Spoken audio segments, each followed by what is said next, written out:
Okay, in preparation for Friday's lunch, I thought I'd give you guys a quick overview of the company so that it would be easy to have a conversation.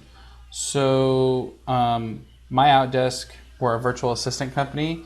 And so what we do is we have about 400 folks over in the Philippines that are placed with clients in the U.S. who are in the real estate industry. And so we charge a fee and then take a percentage of the revenue that we generate, and that operates our company.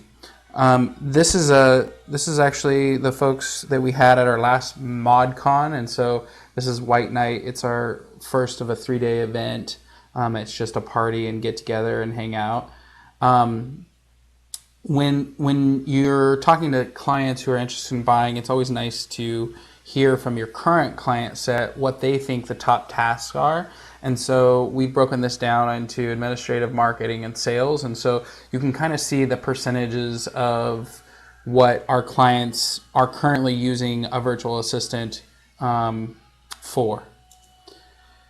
So how it works, most outsourcing companies are just a portal or like a website of some sort where people who want jobs go on and sign up, and then people who are looking for people go and search for applicants. We're different in the sense that we actually do a consultation. Our folks are licensed real estate people, and they understand what it takes to close deals and really be effective in the real estate world. So we actually do, typically it runs about an hour to an hour and a half to do a consultation. And we also, in that time frame, we try to create a job description. And then on the virtual assistant side, we do a lot of screening in terms of how we determine whether or not a virtual assistant is a right fit. We'll do an FBI background check, an employment and education check. We're doing a personality profile, and we're also assessing skills. So we do a lot of stuff on the VA side as well as on the client side to make the matches as appropriate as possible. We typically have 3 different categories that we kind of offer to our clients.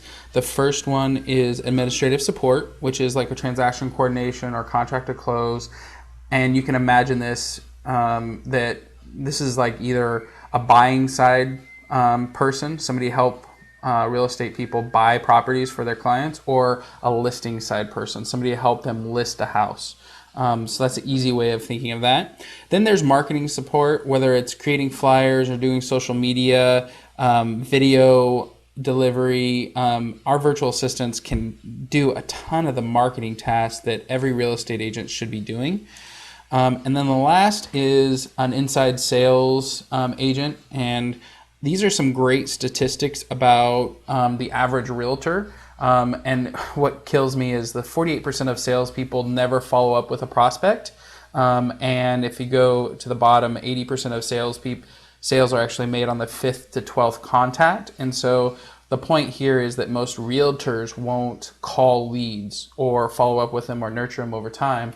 And so we insert a virtual assistant into the process, and they do the 5 to 12 contacts until the lead is actually ready to go. And this has pretty much been a new project for us. It's been about 2 years, and we're really catching some good traction on the sales side. This is how we recruit. So every quarter we have between 4,000 and 5,000 people that come to our website. About half of them actually follow the instructions and therefore are invited to do an initial interview. And then if it goes well on the initial interview, then we cut that typically in half again, and we ask them to do some online exams. When they pass the online exams in terms of how fast their internet is and whether or not they understand how to use Word and Excel and all the other systems that we use, then they get invited to a final interview. From that final interview, we try to dig deep and really discover who the virtual assistant is and what motivates them and why they're interested in really kind of being an employee at MyOutDesk. And so about half of those folks are endorsed to our HR department, where we do background checks. We're actually checking references. We're verifying that they have all the requirements. And then in this instance, in this quarter, we had 336 people that were sent to training. And once again, about half of those folks don't pass our training class. So our trainings are done in the Philippines, online and physically in person. This is an example of a TC class that we just put on over in the Philippines. This is an example of a conference. Every year we do a conference in the Philippines, and so we'll have 200 to 300 people converge on one hotel, and we do games and trainings and just really get together with our people. This was in 2012, and our theme of that conference was moving in one direction, which was a cool theme.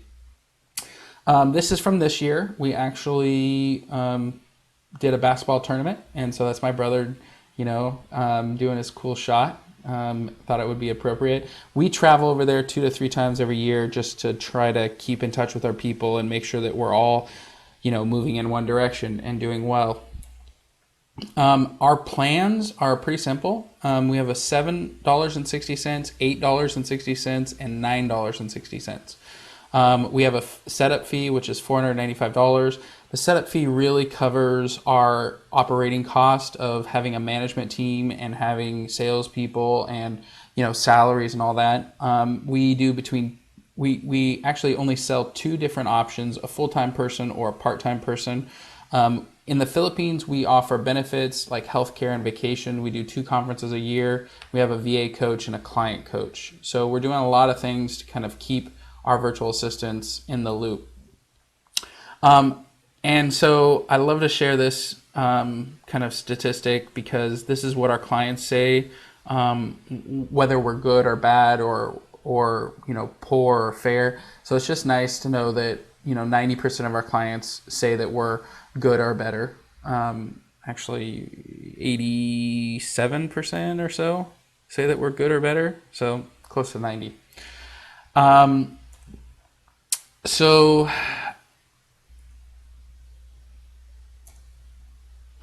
of the things that we have here, we're doing a lot of charity things to kind of engage our virtual assistants.